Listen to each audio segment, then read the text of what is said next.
How to add a new domain in Plesk.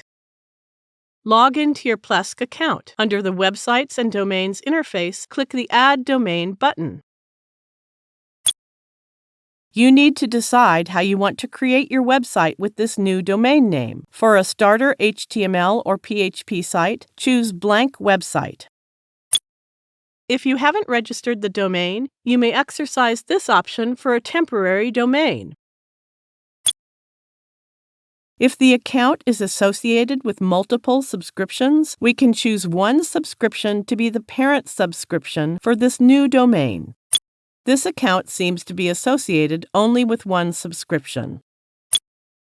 As we are creating a website, leave the default selection for hosting type. I don't have any plan to use a third-party DNS or mail service, therefore I will leave these boxes checked. It creates the domain's home directory in the subscription's home directory with a name identical to the domain name, although we can also type in a path of a custom home directory for the domain. Decide whether you want to use www. prefix or not. Visitors of the new website will be redirected to the selected URL.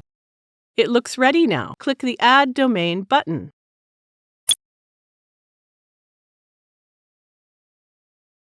Success! The domain has been created and is now ready to use. You can use and manage the domain from here. Thank you for watching.